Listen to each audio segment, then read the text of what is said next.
आकांक्षते पुरुषः राजानम् आकांक्षते इति उभयोः साकांक्षितत्वात् राजपुरुषयोर्मध्ये भवति स्वस्वामी भावादि सम्बन्धः इत्युक्तम्। तर्हि इदानीं पदनिष्ठस्य आकांक्षा ज्ञानस्य शास्त्रबोधं प्रति कारणत्वं वैयाकरणैः अपि न स्वीक्रियते। आकांक्षा ज्ञानस्य कारणत्वं तु अस्माभिः वैयाकरणैः अङ्गीक्रियते, किन्तु अर्थनिष्ठस्य आकांक्षा ज्ञानस्य भाष्यप्रामाण्यात् कारणत्वं पदनिष्ठस्य आकांक्षा ज्ञानस्य उपवनकत्वं भवतु। यदि पदनिष्ठम् आकांक्षा ज्ञानं वर्तते तदा तदाकांक्षा ज्ञानं तत्तत् संसर्गत शास्त्रबोधं प्रति उपकारी भवतु, किन्तु सहकारी कारणतया पदनिष्ठस्य आकांक्षा ज्ञानस्य कारणत्वम् अस्माभिः नाङ्गीक्रियते।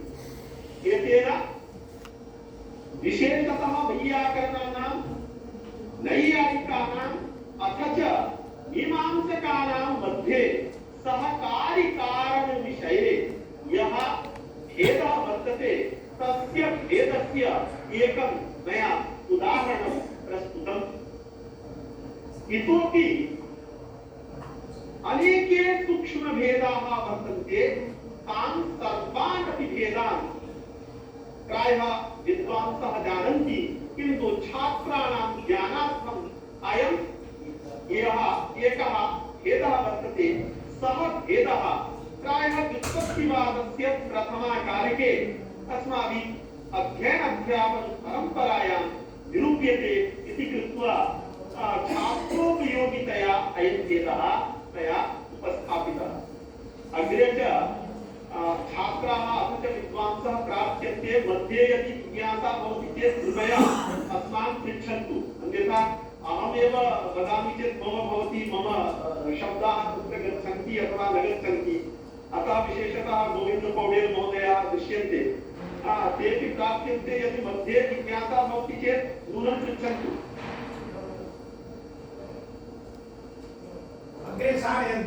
अन्येपि छात्राः अनुरुध्यन्ते, यदि जिज्ञासा अस्ति चेत् मध्येपि प्रष्टुम् अर्हन्ति। आन्तं प्रतीक्षा न करणीया। अर्थनिष्ठा आकांक्षा इति वैयाकरणैः इति उक्तम्। नैयायिकानां शब्दनिष्ठा आकांक्षा खलु।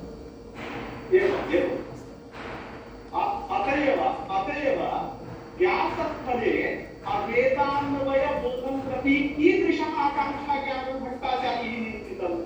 प्रथमान्तविशेष्यवाचक पदसमभिद्यायुत प्रथमान्तविशेषणवाचक पदत्वरूपम् आकांक्षा ज्ञानम्। एतादृशं पदत्वम् अध्ययनं भवति खलु।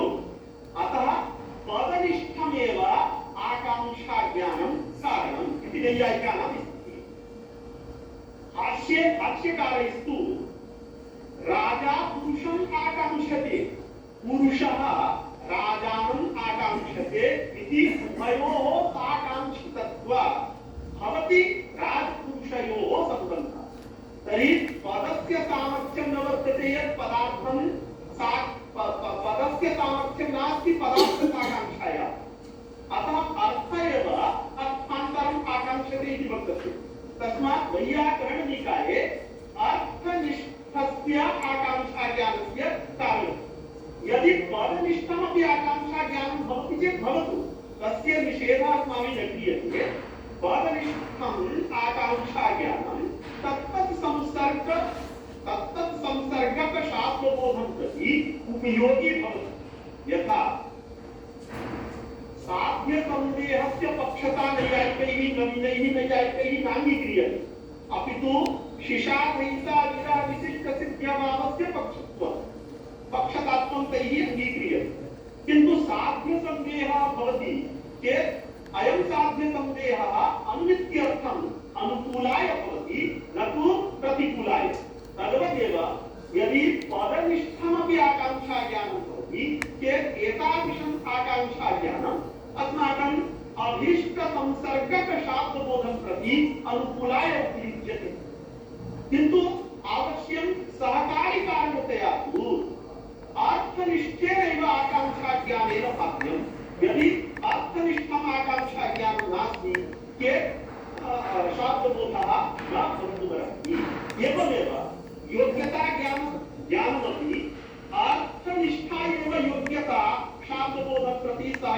कार्यान्तया विद्यते पदार्थे तत्र तद्वत्ता योग्यता परिकीर्तिता इति नैयायिकानां सिद्धान्तः तर्हि इदानीं योग्यता अपि अर्थनिष्ठतया एव शाब्दबोधं प्रति सहकारिकार्यं भवति न तु पदनिष्ठतया पदे योग्यता यतोहि पदे पदार्थान्वय एव नास्ति पदार्थे पदार्थान्वयः अतः पदार्थस्य पदार्थे योग्यता भवितव्या तर्हि यथा अर्थनिष्ठायाः योग्यतायाः अर्थनिष्ठस्य योग्यता ज्ञानस्य शाब्दधियं प्रति सहकारिकारणत्वं यथा विधीयते तद्वत् अर्थनिष्ठस्य आकांक्षा ज्ञानस्य शाब्दबोधं प्रति सहकारिकारणत्वं स्वीक्रियताम् तेन एकरूपता अपि भवति इति प्रक्रिया इदानीं तत्र पश्यतः स्वेतिकारूपम् इत्यत्र शाब्दबोधः वैयाकरणमध्ये भवति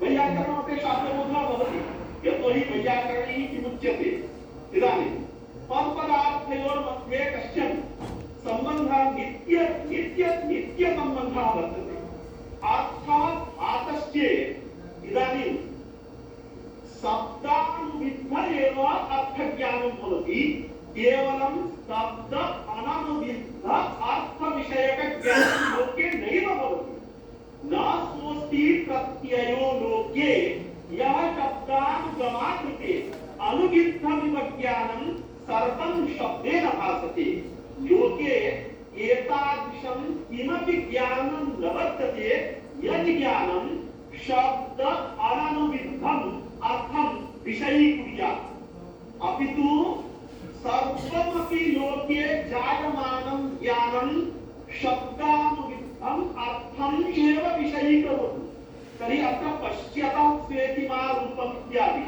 स्थले यत्र चक्षुरिन्द्रियेण केवलः रूपस्य उपस्थितिः जाता उपस्थितिः इत्युक्ते ज्ञानं जातं तर्हि तद्ज्ञानं केवलं श्वेतरूपमेव विषयी न करोति अपि तु शब्दानुविद्धम् एव रूपं विषयी करोति तर्हि तत्रापि शब्दः वर्तते एव यदि प्रयोगः न कृतश्चेत् अर्थानुरोधेन तद्वाचकस्य शब्दस्य प्रयोगः स्मरणं वा करणीयः तर्हि अयं शाब्दबोधः एव वर्तते किञ्च अत्र यदि अर्थनिष्ठम् आकांक्षा ज्ञानं न भवेत् तदा वैयायिकानां नये इयम् आपत्तिः दातुं शक्यते अस्माभिः वैयाकरणानां नये तु अर्थनिष्ठमेव आकांक्षा ज्ञानं कारणं वर्तते तर्हि इदम् एकं वक्तव्यमस्ति यत् अत्र पदान्यपि सन्ति इदानीं स्मरणविषयीभूतानि पदानि भवन्तु अथवा अध्याहृतपदानि भवन्तु इदम् एकं द्वितीयं यदि भवताम् आग्रहः वर्तते पदानि न सन्ति तावतापि आकांक्षा ज्ञानस्य कारणत्वं निराकर्तुं मीमांसकैः न शक्यते यतोहि अर्थनिष्ठम् आकांक्षा ज्ञानं तु वर्तते एव कुतः भावनक्रियां प्रति इदानीम् अस्वस्य कर्तृत्वं वक्तव्यं खलु कर्तृत्वं वर्तते कारकं कारकम् इत्युक्ते साधनं क्रिया वर्तते साध्या तर्हि साध्यायाः क्रियायाः अर्थभूतायाः क्रियायाः साधनाकांक्षा वर्तते वे साधनं किम् अथ च साधनस्य अर्थरूपस्य साधनस्य साध्याकांक्षा वर्तते मे मया का क्रिया साध्यते इति अर्थसाध्यसाधनयोः अर्थभूतयोः अत्र आकांक्षा वर्तते एव अतः वैयाकरणाभिमतस्य आकांक्षा ज्ञानस्य निराकरणं मीमांसकैः अत्र कर्तुं न शक्यते तस्मात् आकांक्षा ज्ञानस्य तु शाब्दबोधं प्रति कारणत्वम् अङ्गीकरणीयमेव एतादृशम् आकांक्षा ज्ञानं तेषामपि शाब्दबोधोपकारितया उपयुज्यते एव केवलं पदनिष्ठम् आकांक्षा ज्ञानं शाब्दबोधं प्रति कारणं न भवति इति प्रतिपादयन्ति कुमारेलभट्टपादाः अतः इदानीं शाब्दबोधप्रक्रियायां कारणविषये मतभेदाभावेपि सः विषये कश्चन मतभेदः आसीत् सः मतभेदः छात्राणां विदुषां पुरतश्च मया निवेदितः। तदनन्तरम् इदानीं शास्त्रबोधः इङ्गन्तस्थले कर्तृप्रत्यये कर्मप्रत्यये स्थले च व्यापारमुख्यविशेष्यकः शास्त्रबोधः भवति प्राचीनानां न्याये इति तु सुविदितमेव। अत्र केवलं छात्राणां ज्ञानाय वदामि। प्राचीनानां न्याये धातोः फले व्यापारे च खण्डशक्तिः वर्तते। तिङ् प्रत्ययस्य चत्वारः अर्थाः कर्ता कर्म संख्या कालरूपाः चत्वारः अर्थाः। तर्हि क्वचति इत्यत्र द्वौ अंशौ स्तः। एकः धात्वंशः अपरः प्रत्ययांशः। धात्वंशेन द्वौ अर्थौ उपस्थाप्यते। फलरूपः अर्थः व्यापाररूपः अर्थश्च। प्रत्ययांशेन चत्वारः अर्थाः उपस्थाप्यन्ते। कर्तृरूपः कर्मरूपः संख्यारूपः कालरूपश्च। तत्र फलस्य व्यापारे अनुकूलत्वसम्बन्धेन अन्वयः। एवञ्च आख्यातार्थ आश्रयस्य देवदत्तादिभिः साकम् अभेदसम्बन्धेन अन्वयः। तस्य आश्रयस्य च आत्मर्थव्यापारे कर्तृतासम्बन्धेन अन्वयः। एवञ्च आख्यातार्थ कर्ता कर्तृतासम्बन्धेन व्यापारे विशेषणं वर्तते।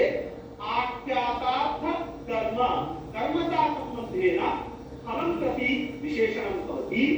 संख्या कर्तृप्रत्ययसमभिव्यवहारे कर्तरि विशेषणं कर्मप्रत्ययसमभिव्यवहारे कर्मणि विशेषणं वर्तते।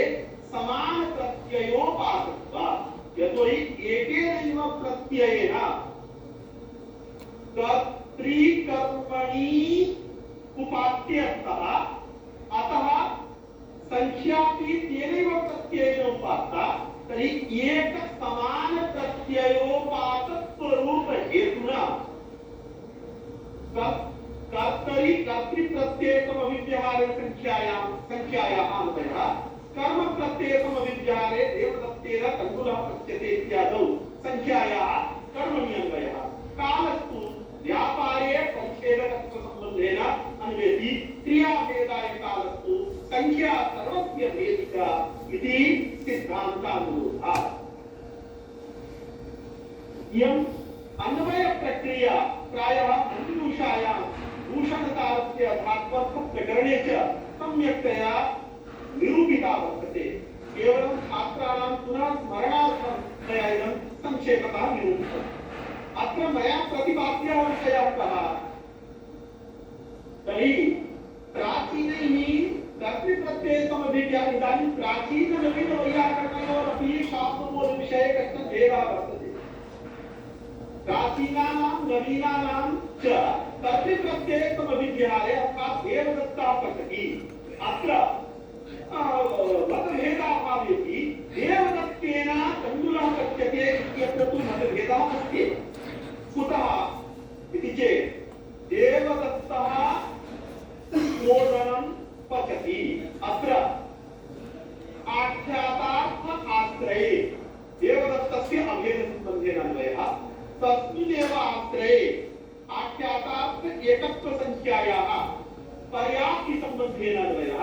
यतोहि संख्यायाः सर्वत्र पर्याप्तिसम्बन्धेनैव अन्वयः अङ्गीकर्तव्यः।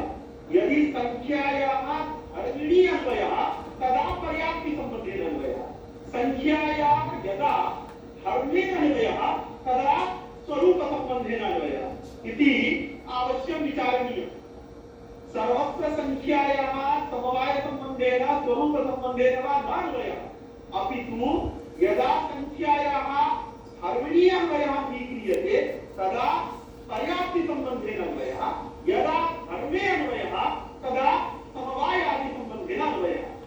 अत एव इदं किमर्थमस्ति इति अग्रे अहं निरूपयिष्यामि। इदानीं अत्र लघुप्रश्नः। स्वतः एकत्वम् अन्यति वा तथा एकत्वं साधुत्वार्थमस्ति वा?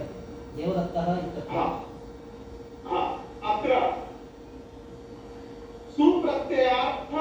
प्रत्ययार्थः एकत्वं केवलम् अनुवादकतया वर्तते, वाच्यतया नास्ति। यतोहि नामार्थप्रकरणे एकं द्विकं त्रिकं चात्र चतुष्कं पञ्चकं तथा नामार्थ इति सर्वेऽपि पक्षाशास्त्रे निरूपिताः। तर्हि युक्तिप्रमाणाभ्यां संख्यायाः नामार्थत्वं साधितं वर्तते आचार्ये भाष्यादिप्रमाणेन। अथ च द्विवचनैकवचने बहुषु बहुवचनम् इत्यादि सूत्रैकवाक्यता प्रामाण्येन च संख्यायाः प्रकृत्यर्थत्वं संसाधितं वर्तते आचार्यैः संसाधितं वर्तते।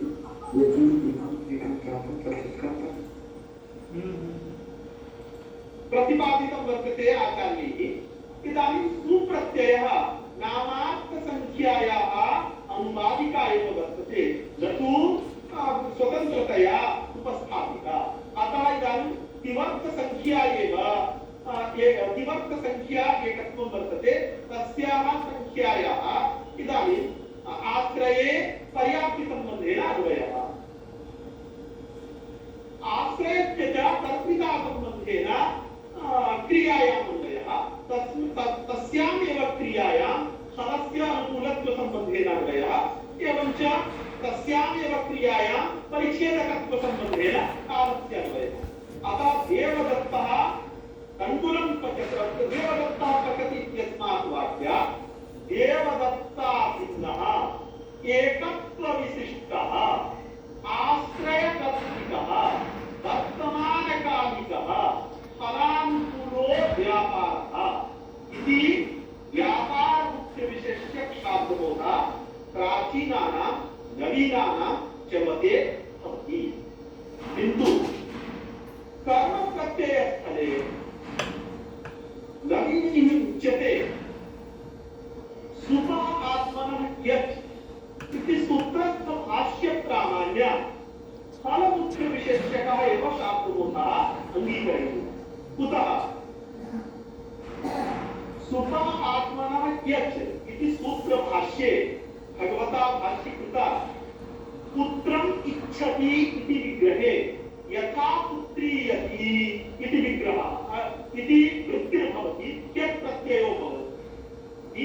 पुत्रम् इच्छति पुत्रीयति इति प्रत्ययः भवति।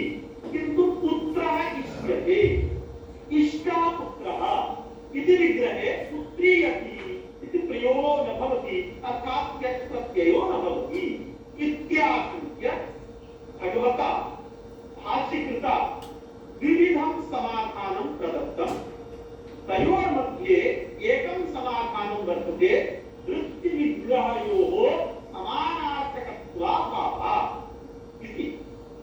इदानीम् इदमेव समाधानं प्रमाणीकृत्य नवीनाः वदन्ति यत् कर्मप्रत्ययसमभिव्यहारस्थले व्यापारमुख्यविशेष्यकः शाब्दबोधः यदि अङ्गीकृतः स्यात् तथा सति अत्र इदं भाष्यं विरुध्येत।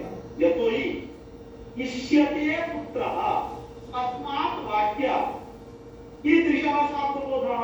यदि कर्मप्रत्ययस्थलेपि व्यापारमुख्यविशेष्यकः एव शाब्दबोधः, तर्हि अत्र कथं शाब्दबोधः भवति इति ईषत् किञ्चित् निरूपयामि।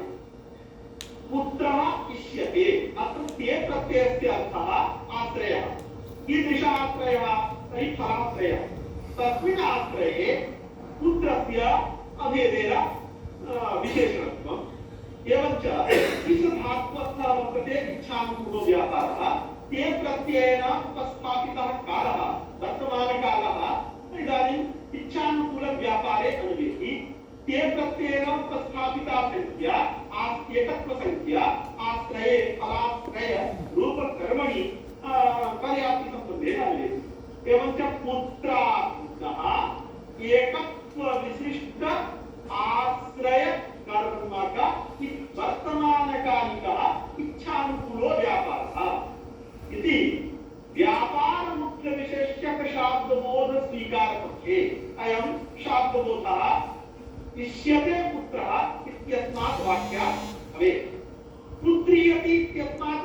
कीदृशः शाब्दबोधः तर्हि पुत्रकर्मक वर्तमानकालिक इच्छानुकूलो व्यापारः इति पुत्री अपि इत्यस्मात् शब्दादपि अयमेव शाब्दबोधः भवेत्।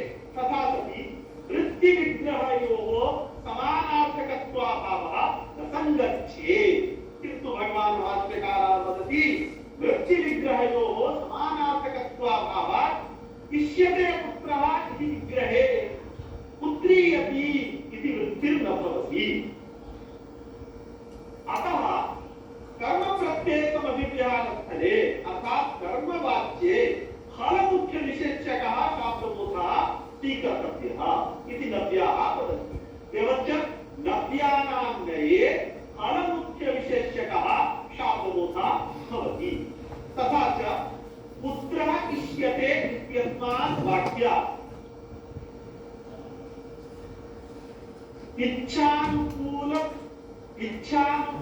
व्यापारजन्यः पुत्रवृत्ति इच्छा इति इच्छामुख्यविशेषकः शाब्दबोधः इष्यते पुत्रः इच्छानुकूल व्यापारजन्य पुत्रवृत्ति इच्छा सर्वं यदि सम्यक् उच्यते चेत् वर्तमानकालिक व्यापारजन्य पुत्रवृत्ति इच्छा इति इच्छामुख्यविशेषकः शाब्दबोधः इष्यते पुत्रः इत्यस्मात् वाक्यात् भवति।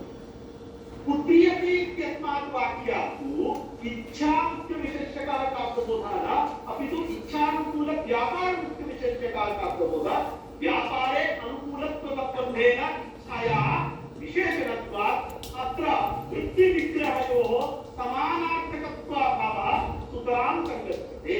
तस्मात् इच्छा मुख्य तस्मात् कर्मप्रत्ययसमभिव्याहस्थले फलमुख्यविशेषकः शाब्दबोधः स्वीकर्तव्यः व्यापारमुख्यविशेषकः शाब्दबोधः न स्वीकर्तव्यः इति नागेशभट्टाः स्वीकुर्वन्ति। किन्तु इदानीं प्राचीनैः व्यापारमुख्यविशेषकशाब्दबोधं स्वीकुर्वद्भिः अपि सुपः आत्मनः यत् इति सूत्रस्थं भाष्यं स्वमते योजयन्ति। प्राचीनानां विशेषतया छात्राः ज्ञानं ददतु। अत्र कर्तृप्रत्ययसमभिव्याहस्थले कर्मप्रत्ययसमभिव्याहस्थले च उभयत्रापि व्यापारमुख्यविशेषकः शाब्दबोधः एव। किन्तु व्यापारमुख्यविशेषकः शाब्दबोधं स्वीकारेति वृत्तिविग्रहयोः समानार्थकत्वाभावः उपपादयितुं शक्यः। कुतः प्राचीनाः वदन्ति यत् भवन्तः नवीनाः किं कथयन्ति यदि कर्मप्रत्ययसमभिव्याहस्थलेपि फलमुख्यविशेषकः व्यापारमुख्यविशेषकः एव शाब्दबोधस्य तर्हि इष्यते पुत्रः पुत्री अपि इत्युभाभ्यां वाक्याभ्याम् इच्छानुकूल व्यापारमुख्यविशेषकः एव शाब्दबोधः भवेत्। तथा च वृत्तिविग्रहयोः समानार्थकत्वाभावः न सिद्धः भवेत्। किन्तु नवीनाः वदन्ति व्यापारमुख्यविशेषकः शाब्दबोधं स्वीकारेति वृत्तिविग्रहयोः समानार्थकत्वाभावः उपपादयितुं शक्यः। कुतः कर्तृप्रत्ययसमभिव्याहस्थले भवद्भिः संख्यायाः कुत्रान्वयः कर्तरि अन्वयः कर्मप्रत्ययसमभिव्याहस्थले संख्यायाः कुत्रान्वयः कर्मणि अन्वयः। तर्हि संख्यायाः कर्तृप्रत्ययसमभिव्याहस्थले कर्तरि अन्वयः कर्मप्रत्ययसमभिव्याहस्थले कर्मणि अन्वयः इति उभयोः अपि प्राचीन नवीन वैयाकरणयोः संख्यान्वयः सम्मतः वर्तते। तथा सति पुत्रः इष्यते इत्यत्र आख्यातेन उपात्ता संख्या पुत्रे अन्यति। एवञ्च पुत्रः इष्यते इत्यस्मात् वाक्यात् पुत्रादिन एकत्वविशिष्ट आश्रय प्रकारक इच्छानुकूलो व्यापारः इति वाक्यार्थः। पुत्री अपि इत्यत्र ती प्रत्ययेन उपात्ता संख्या कर्तरि विशेषणतया मिलति। एवञ्च एकत्व विशिष्ट यत्किञ्चित् कर्तृक पुत्रकर्मक वर्तमानकालिक इच्छानुकूलो व्यापारः इति पुत्री अपि इत्यस्मात् वाक्यात् अयं शाब्दबोधः। पुत्रः इष्यते इत्यस्मात् वाक्यात् एकत्व प्रकारक पुत्र विशेष्यक बोधः। कर्तृप्रत्यय समभिग्रहादेषु एकत्व प्रकारक कर्तृविशेष्यक बोधः एवं एकत्र संख्या कर्तरि प्रकारतया भासते, एकत्र संख्या कर्मणि प्रकारतया भासते इति संख्या निष्ठ प्रकारतायाः उभयत्रापि भिन्न भिन्न निष्ठ विशेष्यता निरूपितत्वेन वृत्तिविग्रहयोः समानार्थकत्वाभावः उपपादयितुं शक्यते। अतः व्यापारमुख्यविशेष्यकशाब्दबोधस्वीकारेति सुपः आत्मनः यत् इति सूत्रस्थेन वाक्येन साकं विरोधः न वर्तते। अतः व्यापारमुख्यविशेष्यक एव शाब्दबोधः उभयत्रापि स्वीकरणीयः इति प्राचीनानाम् आशयः वर्तते। एवञ्च प्राचीन नवीन वैयाकरणयोः संक्षिप्तं मतम् अत्र निरूपितम्। नैयायिकैः किमुच्यते?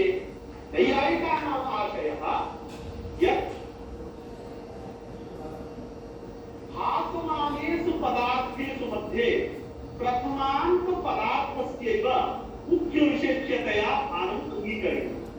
तेषाम् इदं मतं कुतः आगतं? यतोहि सूत्रकारैः क्वचित् प्रथमान्तात् मुख्यविशेष्यकः शाब्दबोधः स्वीकर्तव्यः इति न्यायसूत्रे वैशेषिकसूत्रे वा न उक्तं वर्तते। न वा तात्पर्यटीकायां वाक्स्यायन भाष्ये वा प्रथमान्तात् मुख्यविशेष्यकः शाब्दबोधः स्वीकरणीयः इति उक्तं वर्तते। केवलं व्यवहारानुरोधेन नैयायिकाः मन्यन्ते यत् प्रथमान्तात् मुख्यविशेष्यकः शाब्दबोधः स्वीकरणीयः। कुतः? तर्हि यदि व्यापारमुख्यविशेष्यक एव शाब्दबोधः स्यात् तर्हि बहुत्र व्यवहारे बाधः कर्तव्यः। एकं लौकिकम् उदाहरणं गृह्णामि। पूर्वः आगच्छन्ति तेषां पादौ पूज्येताम् इति लौकिकं वाक्यं वर्तते। पूर्वः आगच्छन्ति इत्यस्मात् वाक्यात् गुरुकर्तृक वर्तमानकालिक उत्तरदेशसंयोगानुकूलो व्यापारः इति वाक्यार्थः। अस्मिन् वाक्यार्थबोधे व्यापारस्य मुख्यविशेष्यतया भानं वर्तते। एवञ्च तेषां पादौ पूज्येताम् अत्र सर्वनाम्ना तच्छब्देन प्रधानीभूतस्य व्यापारस्य परामर्शः भवेत्। एवञ्च तेषां व्यापाराणां पादौ पूज्येताम्। इदानीं व्यापारनिरूपिताव्यवत्वं पादयोः न सम्भवति। अतः पुरतः आगच्छन्ति तेषां पादौ पूज्येताम्। अतः वाक्यम् अप्रामाणिकं भवति। तस्मात् प्रथमान्तात् मुख्यविशेष्यकः शाब्दबोधः स्वीकरणीयः। यदा प्रथमान्तात् मुख्यविशेष्यकः शाब्दबोधः स्वीक्रियते तथा सति गुरवः आगच्छन्ति इत्यस्मात् वाक्यात् उत्तरदेशसंयोगानुकूल व्यापारानुकूल कृतिमन्तः गुरवः इति गुरुमुख्यविशेष्यकः शाब्दबोधः। एवञ्च तच्छब्देन सर्वनाम्ना प्रधानीभूतस्य गुरोः परामर्शः भवति। गुरुनिरूपिताव्यवत्वं तु पादयोः अबाधितम् इति कृत्वा गुरवः आगच्छन्ति तेषां पादौ पूज्येताम् अस्य वाक्यस्य प्रामाण्यं भवति। अतः प्रथमान्तात् मुख्यविशेष्यकः शाब्दबोधः स्वीकरणीयः इति मीमांसकाः मन्यन्ते। नैयायिकाः मन्यन्ते। नैयायिकानां नये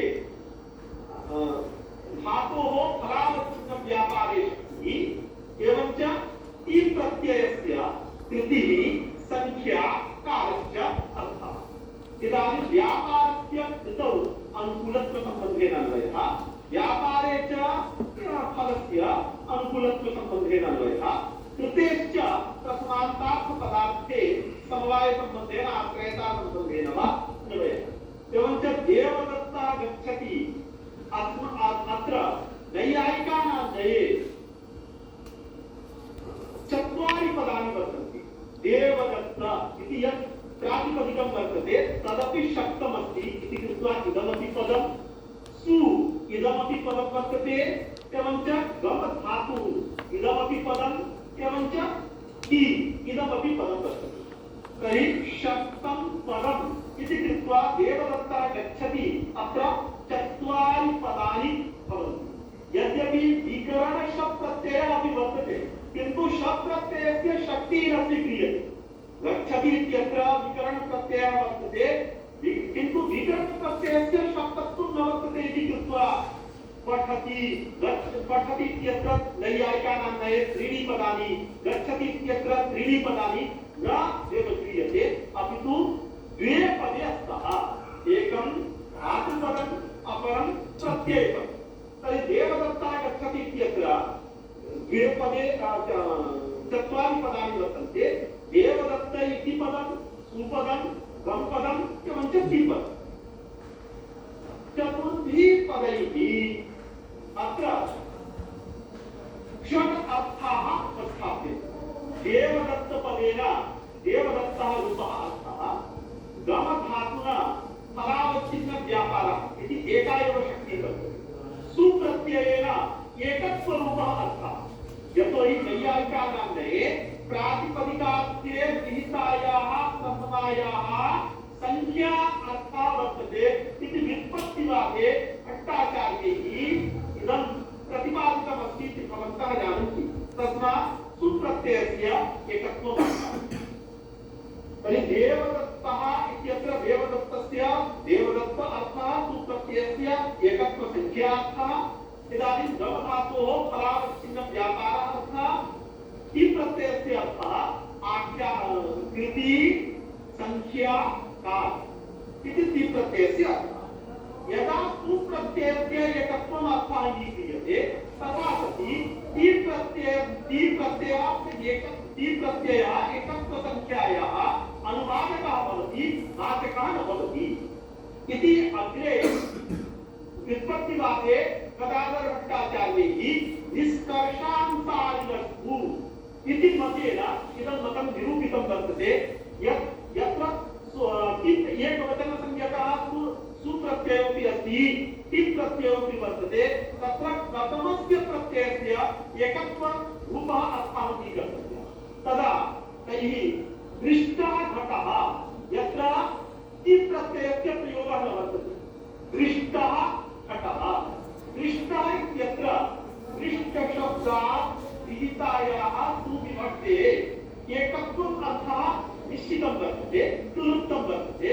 तर्हि दृष्टः घटः अस्ति, अत्र यदा अस्ति इत्यत्र टिप् प्रत्ययस्य प्रयोगः क्रियते तथा सति क्लुप्तस्य एकत्वस्यैव अनुवादकः टिप् प्रत्ययो भवति।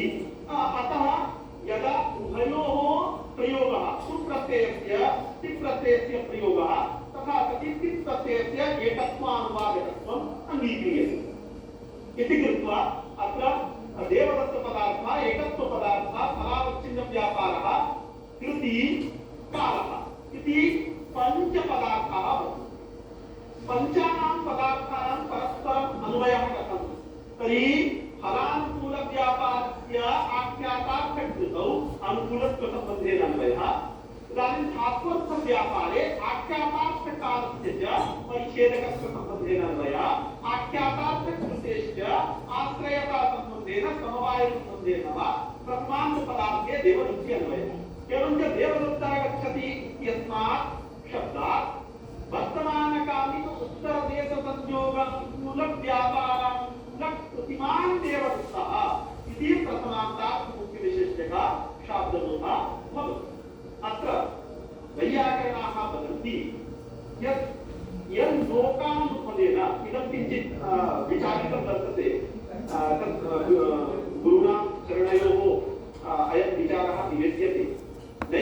भवद्भिः उच्यते यत् लोकानुभवेन मया प्रथमान्तार्थमुख्यविशेषिकः शास्त्रबोधः इति। यतोहि सर्वनाम्नाम् उत्तरगतः प्रधानपरामर्शित्वनियमः सर्वनामसंज्ञकेन शब्देन प्रधानस्य परामर्शः भवति। यदा प्रथमान्तार्थस्य प्राधान्यम् अङ्गीक्रियते तदा तच्छब्देन सर्वनाम्ना तस्य परामर्शः कर्तुं शक्यते। अत्र वैयाकरणाः वदन्ति यत् सर्वनामसंज्ञकेन शब्देन सर्वत्र प्रधानस्य न परामर्शः। कुतः? भवतां प्रथमान्तार्थमुख्यविशेष्यकशास्त्रबोधस्वीकर्तृणा नये देवदत्ता ग्रामं गतः तत्र स किं कुरुते इति वाक्यमस्ति, लौकिकं वाक्यं। देवदत्तः परिसरं गतः तत्र स किं कुरुते। देवदत्तः परिसरं गतः, अत्र देवदत्तः इति प्रथमान्तं वर्तते, परिसरम् इति द्वितीयान्तं वर्तते, गतः इत्यपि प्रथमान्तं वर्तते। तर्हि इदानीं देवदत्तः परिसरं गतः तस्मात् वाक्यात् प्रथमान्तात् देवदत्तमुख्यविशेषिकः शास्त्रबोधः अङ्गीक्रियते। इदानीं तत्र स किं कुरुते तत् शब्देन अत्र देवदत्तस्य परामर्शः स्यात्, किन्तु इष्यते तु परिसरस्य परामर्शः। देवदत्तः परिसरं गतः तत्र स किं कुरुते, तत्र इत्युक्ते परिसरे सः किं कुरुते इति वाक्यमस्ति। इदानीं यदि तच्छब्देन सर्वनाम्ना प्रधानस्यैव परामर्शः स्यात् तर्हि अत्र प्रधानं वर्तते देवदत्तपदार्थः, तस्य तच्छब्देन परामर्शः भवेत्। एवञ्च तत्र इत्युक्ते देवदत्तः किं कुरुते इत्यर्थबोधकतया अस्य वाक्यस्य अप्रामाण्यं भवेत्। तस्मात् भवद्भिः नैयायिकैः अपि किं वक्तव्यं यत् सर्वनाम्ना प्रधानपरामर्शित्वनियमः न वर्तते, अपितु उत्सर्गतः सर्वनाम्नां पूर्वपरामर्शित्वनियमः। अर्थात् सर्वनामसंज्ञकेन शब्देन बुद्धिस्थस्य पदार्थस्य परामर्शो भवति। बुद्धिस्थः प्रधानं भवतु अप्रधानं वा भवतु, बुद्धिस्थस्य प्रधानप्रधानयोः उभयोः परामर्शः भवति। तत्र प्रधानस्य परामर्शः बहुत्र अस्माभिः दृष्टः। यथा नैयायिकैः उच्यते प्रथमान्तार्थमुख्यविशेष्यकशास्त्रबोधः अङ्गीक्रियते चेत् प्रथमान्तार्थस्य प्राधान्यमस्ति, अतः तस्य परामर्शः। शब्दानुशासनम् अथ शब्दानुशासनम् इति वाक्यं व्याख्याय भगवता भाष्यकृता केषां शब्दानां लौकिकानां वैदिकानां च इत्युक्तम्। इदानीं केषां शब्दानाम् इत्यत्र शब्देन सर्वनाम्ना तस्य परामर्शः शब्दानुशासने विशेषणीभूतस्य शब्दस्य परामर्शः। यदि सर्वनाम्नां प्रधानपरामर्शित्वनियमः एव भवेत् तर्हि केषां शब्दानाम् इति वाक्यघटककृतशब्देन प्रधानीभूतस्य अनुशासनस्यैव परामर्शस्य अनुशासने विशेषणीभूतस्य शब्दस्य परामर्शः न भवेत्। तथा च किं पदार्थस्य शब्दपदार्थेन साकम् अभेदान्वयः अनुपपन्नः भवेत्, किन्तु अत्र सामान्यधिकरण्यानुरोधेन किं शब्देन शब्दानुशासनविशेषणीभूतस्य शब्दस्यैव परामर्शः करणीयः। इदं तदा सङ्गच्छेत यदा सर्वनाम्ना बुद्धिस्थस्य परामर्शः अङ्गीक्रियते, बुद्धिस्थस्य परामर्शः भवति इति अङ्गीकरिष्यते, तदा एव येषां शब्दानाम् इति सामानाधिकरण्येन प्रयोगः सङ्गच्छते भगवतां भाष्यकृताम्। अतः वैयाकरणाः किं वदन्ति यत् बुद्धिस्थस्य परामर्शः भवति। तर्हि गुरवः आगच्छन्ति इत्यत्र इदानीं भवतु व्यापारस्य मुख्यविशेष्यतया शास्त्रबोधे स्थानं, किन्तु बुद्धिस्थः वर्तते गुरुः, अतः तेषां पादौ प्रत्येताम् इत्येतत् वाक्यघटकतच्छब्देन गुरोः एव परामर्शः भविष्यति, न तु उत्तरदेशसंयोगानुकूलव्यापारस्य। इदानीं गुरोः बुद्धिस्थत्वात् तस्मात् इदानीं सर्वनाम्नां प्रधानपरामर्शित्वनियमः न वर्तते, अपितु सर्वनाम्ना क्वचित्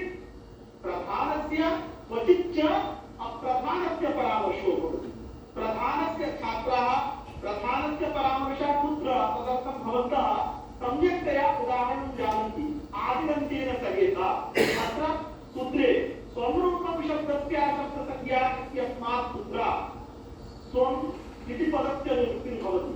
एवञ्च अन्त्येनेता सहित आदिमध्यगानां स्वस्य च संज्ञा स्यात्।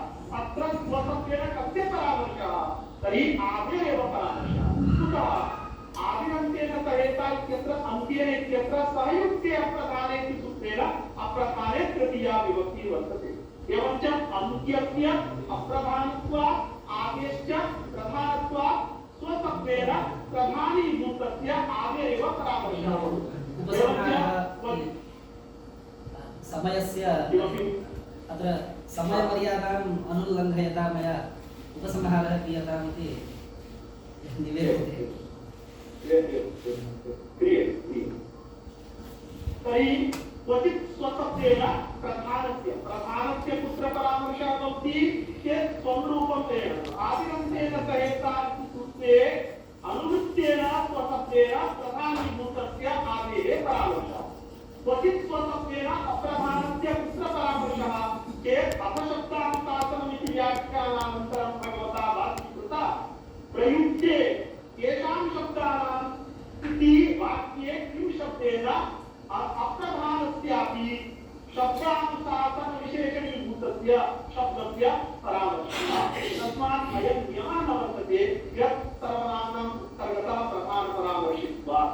अतः लोकव्यवहारेऽपि प्रथमान्तात्मसुप्तिविशेष्यक शाब्दबोधः न अनुभवसिद्धः, अपितु वर्तमाने लट् इति सूत्रस्थवाक्य प्रामाण्यात् प्रतिक्रिया भवति क्रियायाः कस्य भवन्ति इत्येतत् अर्थं प्रतिपादकतया प्रतिपादकपरक पचति भवति इति वाक्य प्रामाण्यात् च अत्र वैयाकरणैः अथ च मीमांसकैः व्यापारमुख्यविशेषक एव शाब्दबोधः अङ्गीक्रियते। व्यापारमुख्यविशेषक शाब्दबोध स्वीकारे च यास्काचार्याणामपि सम्मतिः वर्तते। अत एव भावप्रधानम् आख्यातं तत्त्वप्रधानानि नामानि इति यास्काचार्याणाम् अपि सम्मतिः वर्तते। विशेषतः संख्यान्वयविषये मया प्रतिपादनीयम् आसीत्, किन्तु इदानीं समयः अतिक्रान्तः। संख्यान्वयविषये किमर्थं विषयः प्रतिपादनीयः आसीत्? यतोहि संख्यायाः कुत्रान्वयः प्रथमान्तपदार्थेऽन्वयः उच्यते नैयायिकैः। वैयाकरणैरपि संख्यायाः कर्तृप्रत्ययसमभिज्ञाने कर्तव्यान्वयः, किन्तु केन सम्बन्धेन अन्वयः? यदि सम्पन्नो इत्यादौ स्वस्थसंख्यायाः यदि एकत्वे स्वस्थसंख्यायाः एकत्वस्य गृहीत्वे अन्वयः, तर्हि भट्टाचार्यैः यत् एकत्वस्य परिष्कारः कृतः वर्तते, एकत्वञ्च स्वसजाति अनिष्टभेद प्रतियोगितानवच्छेदकैकत्वरूपम् एकत्वम्। तर्हि यदि एकत्वं गृहीत्वे अन्वयति तदा परिभाषितम् एकत्वं वक्तुं न शक्यते सम्पन्नो गृहीत्यत्र। अतः एकवचन संज्ञक प्रत्ययार्थः पारिभाषिकम् एकत्वं भवति इति कदा वक्तुं शक्यते? यदा एकत्वस्य पर्याप्तिसम्बन्धेन प्रकृत्यस्य अन्वयः। यत्र एकत्वस्य पर्याप्तिसम्बन्धेन प्रकृत्यस्य अन्वयः भवति तादृशस्थले एकवचनसंज्ञकस्य प्रत्ययस्य स्वसजाति अनिष्टभेद प्रतियोगितावच्छेदकैकत्वरूपं पारिभाषिकम् एकत्वम् अर्थः। यदा तु गृहीत्वादौ स्वरूपसम्बन्धेन अथवा अन्येन केनचित् पर्याप्तिसम्बन्धेन समवायसम्बन्धेन वा अन्वयः, तदा तादृशम् एकत्वम् एकवचनसंज्ञक प्रत्ययस्य अर्थः न भवति। अत एव सम्पन्नो इत्यादिस्थले यदा एकत्वस्य अन्वयः भट्टाचार्यैः गृहीत्वे अङ्गीकृतः, तदानीं सम्पन्नो इत्यत्र व्रीहि पदोत्तर एकवचनसंज्ञक प्रत्ययस्य न स्वसजाति अनिष्टभेद प्रतियोगितावच्छेदकैकत्वरूपम् एकत्वमर्थः। यदा शास्त्रे प्रकृत्यर्थतावच्छेदकवत्वसम्बन्धेन व्रीहि पदार्थेव अन्वयः, तदा तु पारिभाषिकम् एकत्वम् एकवचनार्थः वक्तुं शक्यते। अत एव अग्रे विचारः अथ च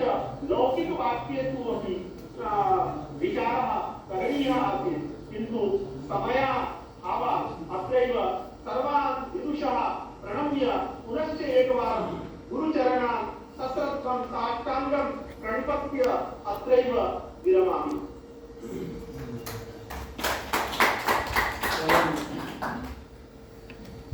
नितान्तं उपकृताः विशिष्य एतादृशानि वैदुष्य विजृम्भितानि व्याख्यानानि अत्यन्तं विरलानि भवन्ति।